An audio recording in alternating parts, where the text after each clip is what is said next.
네, 다양한 분야의 전문가 모시고 인사이트 구하는 시간입니다. 네, 글로벌 기업 총수들의 중국 방문에 대한 소식 지난주부터 연일 보도되고 있습니다. 지난 주말에는 중국 발전 고위급 포럼이 베이징에서 열렸고요. 자, 오늘부터는 중국 하이난에서 나흘 일정으로 보아오 포럼 이제 시작이 되는데요. 현재 지금 정세가 복잡합니다. 미중 갈등을 포함해서요. 또 우리가 지금 보아오 포럼을 임하는 중국 지도부의 계획 그리고 그 속에서 우리 한국 기업들 어떤 기회와 도전 과제가 있는지 두루 살펴보고자 합니다. 오늘 인사이트 주실 분은 최양호 인포스탁 데일리 기업정책연구원장님입니다. 원장님 어서 오십시오. 네, 반갑습니다. 네, 오늘부터 나흘 일정으로 중국판 다보스 포럼 있죠? 네, 그렇죠. 보아오 포럼 시작됐는데요.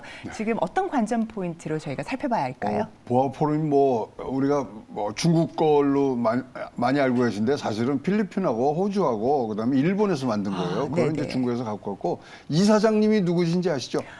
반기문 총리. 네, 예, 그래서 하는데 요번엔 확연히 색깔을 드러냈어요. 시 주석의 3년임을 축하하는 무대.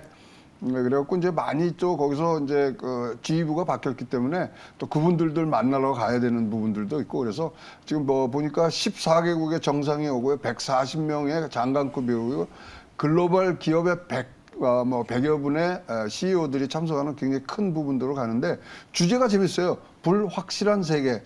불확실한 세계를 누가 만들었는지 모르겠습니다만 하여튼 그걸 풀자는 얘기겠죠. 그래서 단결과 협력으로 도전을 맞이하고 개방과 포용으로 발전을 촉진한다 그래서 지금 드러난 것 중에 가장 이 재미난 부분은요. 중국이 굉장히 많은 국가에 손을 뻗고 있습니다. 같이 합시다. 그래서 이런 여러 가지 지금 불확실한 그리고 공급망 그다음에 1대1로 과학기술 이런 거 우리도 내놓을 테니 같이 좀 합시다는 부분들로 지금 나가고 있고요. 우리나라에서 이제 사실 이제 삼성 회장분들은 계속 여기 상임 이사였어요. 그래서 이재용 회장 그리고 SK 이제 최태원 회장이 참여했는데 지금 재미난 부분은 이번에 이제 양회가 있었잖아요. 네. 거기서 빅테크의 마윈이라든가 이런 사람들이 다 정협위원회에서 다 빠집니다. 근데 그 자리를 누가 채웠냐? 반도체에서 채웠습니다. 화홍 반도체라든가 캠브리콘, SMIC의 이런 대표들이 들어갔기 때문에 가서 눈도장 찍어야죠. 그리고 얘기도 나누고 어떻게 하실 거예요? 우리 지금 미국의 칩스포 때문에 고민이 많은데 어떻게 하실 거예요? 등등의 굉장히 여러 가지의 지금 정보와 전략들을 기동량하시고 또 얘기를 하시고 하는 부분들로 굉장히 좋은 자리가 벌어진 것 같습니다. 지금 대주제가 불확실한 세계라고 말씀을 주셨습니다. 어떻게 보면 이 불확실성을 야기한 반미라는 그렇죠. 네, 이런 정서가 좀 묻어난 게 아닌가 싶은데요. 중국에서 디커플링은 전 세계를 척지는 것이라고 또 그렇습니다. 외적으로 얘기를 하기도 했었습니다. 틱톡의 강공 모드를 계속적으로 보이고 있는 미국과의 어떻게 보면 대립각, 이렇게 날선 대립각이 최근 나온 건 아니지만 이렇게 기업 총수들, 글로벌 기업 총수들을 중국으로 또 모심으로써 어떻게 보면은 이 중간에 총수분들의 심리도 어떻게 상당히 좀 가면서도 좀 편하지는 않을 것 같다는 생각이 드는데요. 양쪽 다 어디 손을 잡을 수도 없고 그렇죠. 그래서 지금 근데 이게 전체적인 이벤트의 그런 어떤 스케줄만 봤을 때는 사실 G7 5월 달에 있죠. 히로시마에 있는 G7까지 이게 다 연결이 돼 있는 겁니다. 그래서 그 사이에 어떤 식으로 손을 잡고 어떻게 하고 서로의 전략이 뭔지를 지금 알아와야 되는 부분들인데 사실 이제 보아오 포럼에 대해서는 이제 미국에서 바이든이 이제 민주주의 정상회의를 그랬고 우리나라가 공동 개최국입니다. 예, 그리고 사실 보아오 포럼은요 최초에는 작년도에 무슨 얘기가 나면 윤석열 대통령 가야 된다. 그리고 한덕수 총리까지는 가야 된다. 이제 이런 얘기가 있다가 지금 G7 정상회의가 일본에서 열리고 우리가 초청을 받으니까 좀 그런 것들에 대해서 좀 변동이 있습니다만은 진짜로 G2가 슈퍼 위크입니다. 외교전의 슈퍼 위크고요. 결국 여기서 어떤 기선제압을 해야 되는 그러한 지금 당위성들을 지금 보고 있어요. 미국은요 바빠요. 바이든 대통령 캐나다 갔어요. 해리스 부통령 지금 뭐 아프리카 방문 중이고요. 또 대만 총통이 또 온다 그러고요. 중국은 뭐 싱가포르 총리 국빈 방문을 했어요. 그것도 굉장히 지금 뭐 이례적인 일이고요. 스페인 총리도 지금 왔습니다. 스페인 총리가 누구냐? EU의 이사회 의장입니다. 올해 돌아가면서 하죠. 그다음에 뭐 아시다시피 뭐 이태리 총리 왔죠. EU 집행위원장 왔죠. EU의 상임위원장 미셸도 지금 와 있죠. 그러니까 굉장히 지금 뭐 중국의 소위 말하는 차이나 머니와 그다음에 미국의 어떤 전체적인 공급망을 재편하려는 그런 의도들이 같이 벌려져 있는데요. 결국은 뭐를 나올라 그러냐면은 사실은 어디든지 러시아 우크라이나 전쟁을 표면에 내놓고 그 다음에 공급망을 어떻게 짜겠다는 그런 속내들을 드러내는 회의들을 가고 있습니다. 따라서 시진핑 주석은 지금 나오는 게 쌍순환이죠. 내수와 수출을 같이 하고 같이 이제 손잡고 갑시다. 우리 뭐 돈도 좀 있는데 뭐 필요하신 분 갖고 가세요. 그게 온두라스예요. 대만하고 친하거든요, 온두라스. 근데 20억 달러 좀 꿔주세요 그랬는데 대만에서 아유 요번엔 좀 안 되겠습니다 그랬더니 바로 제가 뭐 뒤도 안 돌아보고 가서 이제 손잡았고요. 지금 또 이런 연장선상에 파라과이가 10억 달러를 좀 대달라 그랬거든요. 그것도 좀 이상하니까 여기에도 지금 중국이 아유 10억 달러요? 저희가 내드릴게요. 해서 지금 사실 미국이 걱정되는 건 중남미가 미국의 뒷문이잖아요. 네. 그게 열리는 게 사실은 또 미국이 지금 등골이 서늘해지는 부분들 뭐 이런 것들이 있기 때문에 G7 정상회의까지 굉장히 주거니 받거니 장군 멍군을 하는 외교전이 계속 펼쳐질 것으로 보여집니다. 네, 국제 관계가 이렇게 또 냉정합니다. 주제를 잠시 국내로 좀 돌려보면요.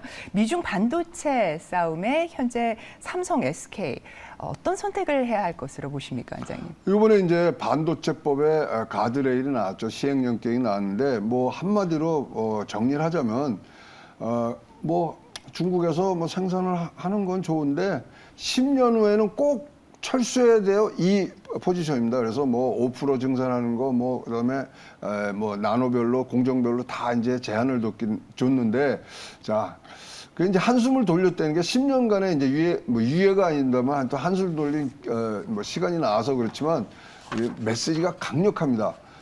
절대로 10년 후에는 중국에서 생산하지 마세요라는 뜻을 갖고 있기 때문에 어떻게 우리 뭐 한국의 반도체 회사들이 반도체 전체의 생태계를 다변화하고 다국화하느냐에 굉장히 초점이 맞춰져야 되고요. 결국은 뭐 우리 뭐 계속 쉽지만 어려운 얘기들 하죠. 초인류 기술 격차로 가야 된다. 특히 후공정 같은 데서의 어떤 탁월한 기술로 이 파고를 넘어야 되는데 자, 미국이 야심적으로 하는지 모르지만 미국은 사실 설계만 잘하거든요. 근데 생산까지도 우리가 할 테니 미국에다 공장 지세요. 그러면서 이제 갖다 놓는 부분들 이런 변수들을 잘 해야 되는데 일단은 요번에 가드레일 뭐 그다음에 이런 걸 봤을 때는 우리나라의 반도체 회사들은 일단은 한숨은 돌렸다. 10년 후를 어떻게 우리가 기약할 것인가를 조금 고민해야 되는 그런 시점에 지금 있다고 보여집니다. 네, 현 정세에 대해서 한국 반도체 기업, 현재는 한숨을 좀 돌렸지만 앞으로 멀리 보고 초인류 기술 격차에 대한 부분들, 그리고 반도체 생태계 좀 그렇죠. 다변화 추구해야 된다라는 말씀으로 좀 정리를 해볼 수 있을 것 같습니다. 네, 현재 지금 대만 전 총통과 또 현 총통이 또 외교적으로 굉장히 걸음이 분주합니다. 지금 이 부분에서 시사점은 어떻게 좀 읽어야 할까요? 이게요, 사실 두 총동이 지금 갑자기 나온 게 아닌가요? 제일 재밌었던 촉발점이 어디냐면 기시다 총리가 뜬금없이 우크라이나에 가서 마이유를 방문했잖아요. 거기서 뭐라고 얘기를 했냐면 우크라이나의 오늘이 대만의 내일일 수도 있습니다. 이랬단 말이죠. 거기에 지금 중국 뭐 소위 말하는 지도부에서는 이거 뭐야?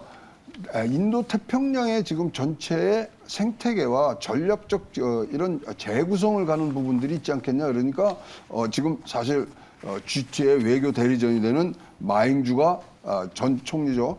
전 총통이 1940년 이후에 최초로 중국을 방문합니다. 국빈 방문이에요. 거기다가 차이잉원은 중남미 갔다가 미국을 갑니다. 이렇게 보이지만 사실은 G7이 아까 말씀드린 대로 5월달에 히로시마였는데 여기서도 분명히 무슨 얘기가 나올 거냐면 우크라이나 전쟁을 어떻게 종료시킬 것인가. 최근에 또 시진핑, 푸틴 두 정상이 만났지 않습니까? 거기서도 우크라이나 얘기 나오고 우크라이나라는 그런 어떤 화제를 통해서 하지만 이것이 사실은 중국 사회가 경성화되는 지금 그러니까 다시 한번 그립을 강하게 쥐으려는 시진핑 주석의 어떤 생각들이 촘촘히 박혀 있는 부분에서 대만은 우리가 2027년이면 통일시킬 거야라는 메시지들을 지금 암묵적으로 지금 보내고 있는 부분들이어서 전현직 대만 총통들의 행보가 굉장히 시사점을 많이 갖고서 움직이고요. 과연 이제 이게 어떻게 번질지 지금 굉장히 모든 사람의 촉각이 곤두돼 있는 그런 시점에 있다고 보여집니다. 네, 정말 녹록지 않은 상황인 것 같습니다. 현재 미국 금리 그리고 중국 리오프닝 등으로 셈법이 굉장히 복잡해집니다. 잠시 한국 투자자로서 저희 입장을 다시 한번 생각을 해본다면 어떤 마음가짐으로 시장에 좀 참여하는 게 좋을까요? 일단은 달러 강세가 잡혔기 때문에 지금 5월 달에 히로시마에는 G7까지 다 여러분들 보신 다음에 움직이셔도 괜찮을 것 같습니다. 지금 현재 우리나라의 어떤 전체적인 흐름이 외부에 이렇게 팽팽히 맞춰서 있을 때는 한쪽으로 기울지 않을 때는 그냥 정상적으로 갈 수 있는 부분들이 있기 때문에 금리라는 아주 불확실성이 조금은 잡혀 있는 상황이기 때문에 5월 달까지는 조금 여러분들이 갑작스러운 변화가 없다는 전제하를 두시고 투자 전략을 짜시는 것이 좋으리라고 보여집니다. 네, 관련해서 현재 지금 자국 첨단 기술 보호주의 네. 지금 볼 수 있는데요. 미국뿐 아니라 중국도 마찬가지입니다. 그 속에서 한국 기업들 지금 어떻게 잘 준비를 하고 있는지 이 부분도 잠시 좀 짚어보도록 하겠습니다. 그러니까 이거 예를 들 때는요, 틱톡이 제일 지금 중요한 거. 틱톡 굉장히 괴롭히잖아요. 근데 미국 내에서 보시면요. 요번 가장 많이 다운로드 받은 앱을 보면요. 1번이 테무예요. 중국에서 나온 상거래이죠. 온라인 상거래고요. 그다음에 두 번째가 틱톡 동영상의 캡컷이고요. 틱톡이고요. 그다음에 패스트 패션 사업하는 샤인이거든요. 다섯 번째가 뭐냐면은 페이스북이에요. 그러니까 지금 미국이 초조함이 드러난 게 뭐냐면 기술적으로 밀리는 거예요. 그러니까 지금 싱가포르 국적을 가진 틱톡의 CEO를 데려다가 이렇게 청문회를 하는 거거든요. 그래서 이 부분은 지금 기술적으로 미국이 엎어치기를 할 수 있는 그런 시간적 여유를 버는 부분들이 있어서 티격태격이 굉장히 많을 것 같고요. 기술에 관해서는 여러분 이제 투자하는 부분들에 대해서 지금은 굉장히 앞으로의 성장성에만 여러분들이 보시면 될 것 같습니다. 이러면요, 실적이 굉장히 나빠질 수 있는 부분이지만 실적이 나쁘면서 성장성이 좋은 부분들은 굉장히 여러분 오래 갖고 있으시면 좀 애플 초기에 그런 아주 싼 가격에 샀던 기업들을 좋은 기업들을 되살릴 수 있는 그런 계기도 될 수 있다고 보여집니다. 네, 저희가 최근 그 중국의 다양한 외교적인 형태, 정치 형태를 보면서 이미 사면임을 한 시진핑 지도부 앞으로도 그 정치 행태, 정치 스타일의 변화가 좀 가능하다고 보시는지요? 아니면 기존에 있었던 기조들 더 강화될 거라고만 보시는지요? 일단 이제 경성화로 중국이 아주 경성화되는 것들은 우리가 대비를 해야 됩니다. 그래서 그것이 나가고 사실 지금 이렇게 중국이 확 강력한 스탠스를 갖는 거는 지금 사실 미국이 올해 11월 달이면요, 내년 재선에, 내년도 대통령 선거에 대비하는 그런 정치판으로 완전히 바뀌거든요. 그럼 중국도 미국의 대통령이 누가 되느냐에 따라서 굉장히 바뀔 수 있는 부분들이 지금 많기 때문에 이러한 부분들에 있어서의 어떤 선제적인 기선제압뿐만 아니라 토대를 만들고 전 세계에 지금 친구들을 만드는 부분들이 지금 있기 때문에 자, 중국의 어떤 태도는 앞으로도 더욱더 개방이라는 그런 가면을 쓰지만 중국 내부의 경성화, 그리고 이번에는 이제 당이 국가 전체를 지금 장악하는 부분까지도 지금 모습을 드러냈기 때문에 현재로의 중국의 어떤 강력한 입장은 조금 더 뭐 가속화될 수 있는 여지가 훨씬 더 커졌다고 보여집니다. 네, 지금 마지막 질문 좀 드려보도록 네. 하겠습니다. 투자자들 분들이 지금 눈여겨봐야 할 다음번 글로벌 이벤트는 어떤 부분이 있을까요? 여기까지 이제 다 가셔야 돼요. 일단 아까 말씀드린 히로시마 G7까지 지금 가셔야 되고요. 네. 그 다음에는 한숨을 쉽니다. 한숨을 쉰 다음에 지금 뭐 7월, 8월부터는 미국이 대선 체제로 들어가기 때문에 그거를 또 지금 보셔야 돼요. 그래서 지금 전체적인 외교적인 부분들은 11월 달에 대선 후보가 나올 때까지 굉장히 엎치락뒤치락을 하기 때문에 이 외교적인 부분들은 여러분들이 그냥 경송화, 미국과 중국이 조금 더 강하게 싸울 수밖에 없는 그런 모멘텀에 들어와 있다고 보시고요. 거기에서 따라서 하시고 일단은 뭐 다른 거 다 떠나서 달러 강세에 누가 어떤 방점을 찍느냐가 가장 중요한 상황이라고 보여집니다. 네, 깊은 통찰력으로 지금 정세 해석해 주신 최양호 인포스탁 데일리 기업정책연구원장님 말씀 대단히 감사합니다.